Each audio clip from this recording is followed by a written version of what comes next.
بسم اللہ الرحمن الرحیم۔ السلام علیکم ورحمۃ اللہ۔ بادشاہ کا موڈ اچھا تھا۔ وہ نوجوان وزیر کی طرف مڑا اور مسکرا کر پوچھا، تمہاری زندگی کی سب سے بڑی خواہش کیا ہے؟ وزیر شرما گیا، اس نے منہ نیچے کر لیا۔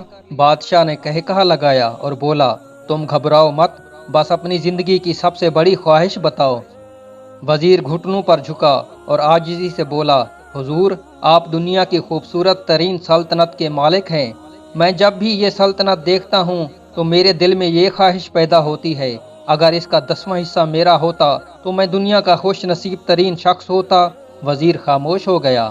بادشاہ نے کہا لگایا اور بولا، میں اگر تمہیں اپنی آدھی سلطنت دے دوں تو؟ وزیر نے گھبرا کر اوپر دیکھا اور عاجزی سے بولا، بادشاہ سلامت، یہ کیسے ممکن ہے؟ میں اتنا خوش قسمت کیسے ہو سکتا ہوں؟ بادشاہ نے فوراً احکامات لکھنے کا حکم دیا۔ بادشاہ نے پہلے حکم کے ذریعے اپنی آدھی سلطنت نوجوان وزیر کے حوالے کرنے کا فرمان جاری کر دیا۔ دوسرے حکم میں بادشاہ نے وزیر کا سر قلم کرنے کا آرڈر دے دیا۔ وزیر دونوں احکامات پر حیران رہ گیا۔ بادشاہ نے احکامات پر مہر لگائی اور وزیر کی آنکھوں میں آنکھیں ڈال کر بولا، تمہارے پاس 30 دن ہیں۔ تم نے ان 30 دنوں میں صرف 3 سوالوں کے جواب تلاش کرنے ہیں۔ تم کامیاب ہو گئے تو میرا دوسرا حکم منسوخ ہو جائے گا اور تمہیں آدھی سلطنت مل جائے گی، اور اگر تم ناکام ہو گئے تو پہلا حکم خارج سمجھا جائے گا اور دوسرے حکم کے مطابق تمہارا سر اتار دیا جائے گا۔ وزیر کی حیرت پریشانی میں بدل گئی۔ بادشاہ نے اس کے بعد فرمایا، میرے 3 سوال لکھ لو۔ وزیر نے لکھنا شروع کر دیا۔ بادشاہ نے کہا، انسان کی زندگی کی سب سے بڑی سچائی کیا ہے؟ وہ رکا اور بولا، دوسرا سوال، انسان کی زندگی کا سب سے بڑا دھوکہ کیا ہے؟ وہ رکا اور پھر بولا، تیسرا سوال، انسان کی زندگی کی سب سے بڑی کمزوری کیا ہے؟ بادشاہ نے اس کے بعد نکارے کی چوٹ لگوائی اور بآواز بلند فرمایا، تمہارا وقت شروع ہوتا ہے اب۔ وزیر نے دونوں پروانے اٹھائے اور دربار سے دوڑ لگا دی۔ اس نے اس شام ملک کے دانشور، ادیب، مفکر اور ذہین لوگ جمع کیے اور سوال ان کے سامنے رکھ دیے۔ ملک بھر کے دانشور ساری رات بحث کرتے رہے، لیکن وزیر نے دوسرے دن دانشور بڑھا دیے، لیکن نتیجہ وہی نکلا۔ وہ آنے والے دنوں میں لوگ بڑھاتا رہا، مگر اسے کوئی تسلی بخش جواب نہ مل سکا، یہاں تک کہ وہ مایوس ہو کر دارالحکومت سے باہر نکل گیا۔ وہ سوال اٹھا کر پورے ملک میں پھرا، مگر اسے کوئی تسلی بخش جواب نہ مل سکا۔ وہ مارا مارا پھرتا رہا، شہر شہر، گاؤں گاؤں کی خاک چھانتا رہا۔ شاہی لباس پھٹ کر پگڑی ڈھیلی ہو کر گردن میں لٹک گئی، جوتے پھٹ گئے اور پاؤں میں چھالے پڑ گئے، یہاں تک کہ شرط کا آخری دن آ گیا۔ اگلے دن اس نے دربار میں پیش ہونا تھا۔ وزیر کو یقین تھا یہ اس کی زندگی کا آخری دن ہے، کل اس کی گردن کاٹ دی جائے گی اور جسم شہر کے مرکزی پل پر لٹکا دیا جائے گا۔ وہ مایوسی کے عالم میں دارالحکومت کی کچی آبادی میں پہنچ گیا۔ آبادی کے سرے پر ایک فقیر کی جھونپڑی تھی۔ وہ گرتا پڑتا اس کٹیا تک پہنچ گیا۔ فقیر سوکھی روٹی پانی میں ڈبو کر کھا رہا تھا، ساتھ ہی دودھ کا پیالہ پڑا تھا اور فقیر کا کتا دودھ پی رہا تھا۔ فقیر نے وزیر کو پہچان لیا اور اس کی حالت دیکھی، کہا لگایا اور بولا، جناب عالی، آپ صحیح جگہ پہنچے ہیں، آپ کے 3 سوالوں کے جواب میرے پاس ہیں۔ وزیر نے حیرت سے اس کی طرف دیکھا اور پوچھا، آپ نے کیسے اندازہ لگا لیا میں کون ہوں اور میرا مسئلہ کیا ہے؟ فقیر نے سوکھی روٹی کے ٹکڑے چھابے میں رکھے، مسکرایا، اپنا بوریا اٹھایا اور وزیر سے کہا، یہ دیکھیے، آپ کو بات سمجھ آ جائے گی۔ وزیر نے جھک کر دیکھا، بورے کے نیچے شاہی خلعت پڑی تھی۔ یہ وہ لباس تھا جو بادشاہ اپنے قریب ترین وزراء کو عنایت کرتا تھا۔ فقیر نے کہا، جناب عالی، میں بھی اس سلطنت کا وزیر ہوتا تھا۔ میں نے بھی ایک بار آپ کی طرح بادشاہ سے شرط لگانے کی غلطی کر لی تھی، نتیجہ آپ خود دیکھ لیجئے۔ فقیر نے اس کے بعد سوکھی روٹی کا ٹکڑا اٹھایا اور دوبارہ پانی میں ڈبو کر کھانے لگا۔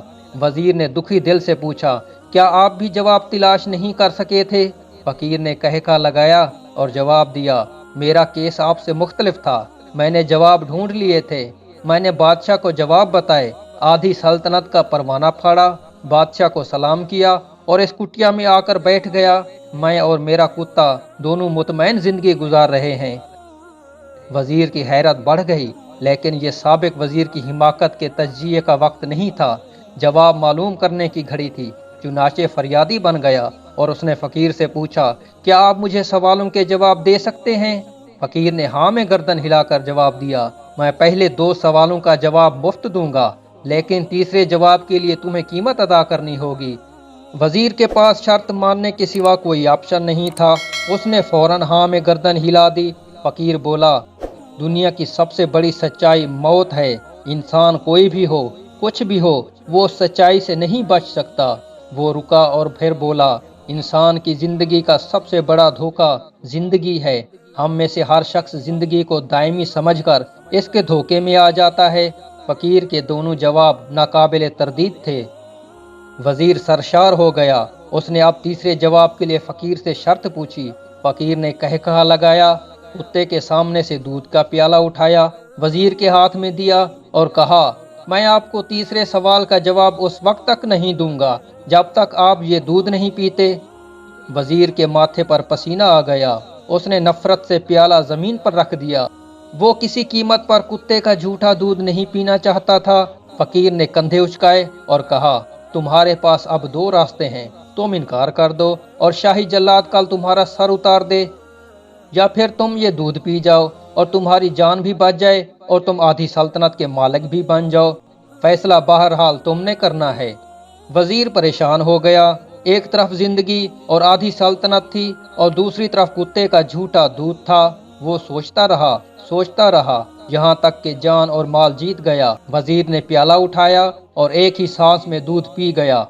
فقیر نے کہا لگایا اور بولا، میرے بچے، انسان کی سب سے بڑی کمزوری غرض ہوتی ہے۔ یہ اس کتے کا جھوٹا دودھ تک پینے پر مجبور کر دیتی ہے، اور یہ وہ سچ ہے جس نے مجھے سلطنت کا پروانہ پھاڑ کر اس کٹیا میں بیٹھنے پر مجبور کر دیا تھا۔ میں جان گیا تھا، میں جوں زندگی کے دھوکے میں آؤں گا، میں موت کی سچائی کو فراموش کرتا جاؤں گا، اور میں موت کو جتنا فراموش کرتا رہوں گا، میں اتنا ہی غرض کی دلدل میں دھنستا جاؤں گا، اور مجھے روز اس دلدل میں سانس لینے کے لیے غرض کا غلیظ دودھ پینا پڑے گا۔ لہٰذا میرا مشورہ ہے، زندگی کی ان 3 حقیقتوں کو جان لو، تمہاری زندگی اچھی گزرے گی۔ وزیر خجالت، شرمندگی اور خود ترسی کا تحفہ لے کر فقیر کی کٹیا سے نکلا اور محل کی طرف چل پڑا۔ وہ جوں محل کے قریب پہنچ رہا تھا، اس کے احساس شرمندگی میں اضافہ ہو رہا تھا، اس کے اندر ذلت کا احساس بڑھ رہا تھا۔ وہ اس احساس کے ساتھ محل کے دروازے پر پہنچا۔ اس کے سینے میں خوفناک ٹیس اٹھی۔ وہ گھوڑے سے گرا، لمبی ہچکی لی اور اس کی روح کف سے انصری سے پرواز کر گئی۔ حاصل کلام یہ کہ ہمیں کسی دن کسی ٹھنڈی جگہ پر بیٹھ کر زندگی کے ان بنیادی سوالوں پر ضرور غور کرنا چاہیے۔ ہمیں یہ سوچنا چاہیے، ہم لوگ کہیں زندگی کے دھوکے میں آ کر غرض کے پیچھے تو نہیں بھاگ رہے؟ ہم لوگ کہیں موت کو فراموش تو نہیں کر بیٹھے؟ ہم کہیں اس کہانی کے وزیر تو نہیں بن گئے؟ مجھے یقین ہے، ہم لوگوں نے جس دن یہ سوچ لیا، اس دن ہم غرض کے ان غلیظ پیالوں سے بالا تر ہو جائیں گے۔